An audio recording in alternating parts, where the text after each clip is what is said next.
Le 9 décembre 2006, la vie de Rachel Legrin-Trapani a changé à tout jamais. Ce soir-là, sur la scène de Futuroscope de Poitiers, la Picarde est élue Miss France 2007 à l'âge de 18 ans seulement. Rapidement, la native de Saint-Saulve se retrouve sous le feu des projecteurs et doit suivre une vie rythmée par les apparitions médiatiques et obligations à répétition.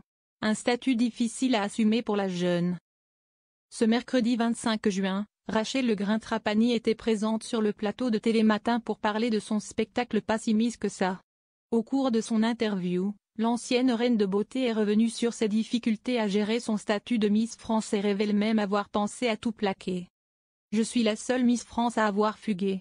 2 mois après avoir été élue, c'était tellement lourd pour mes épaules, j'ai éteint le téléphone et je me suis sauvée. J'avais dit à ma grand-mère à l'époque, écoute, réserve une maison sur la côte d'Opale. Il faut se cacher en plus. Je me suis crue dans un film à l'américaine. Je me suis dit qu'il allait me rechercher, alors que pas du tout.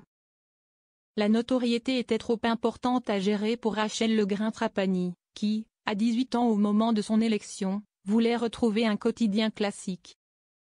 J'avais besoin de me retrouver, de manger des gâteaux, de jouer aux jeux de société et de retrouver ce côté de mon enfance. J'avais besoin de la vie, de retrouver ma vie. La compagne de Valentin Léonard n'a pas caché son émotion à la vue de la photo de son élection datant de 2006. Franchement, ça me fait bizarre. J'ai l'impression que c'était déjà une autre vie. Mais si est-il là que je vois quand même que l'évolution. Ça ne fait pas de mal non plus de vieillir un petit peu, de temps en temps. Après sa fugue, Rachel Legrin-Trapani s'est confrontée à Sylvie Tellier, la directrice générale du concours à l'époque. Si est Sylvie Tellier qui a été un peu en colère. Elle a dit, écoute, si tu veux rendre ton écharpe, tu peux la rendre. Je me suis dit, qu'est-ce ce que je fais? Est-ce que je vais au bout? Finalement, Rachel Legrin-Trapani a fini par trouver son équilibre, et puis j'essaye de rentrer dans le moule. Si est ce que j'ai fait, parce que quand même, c'était une chance pour moi.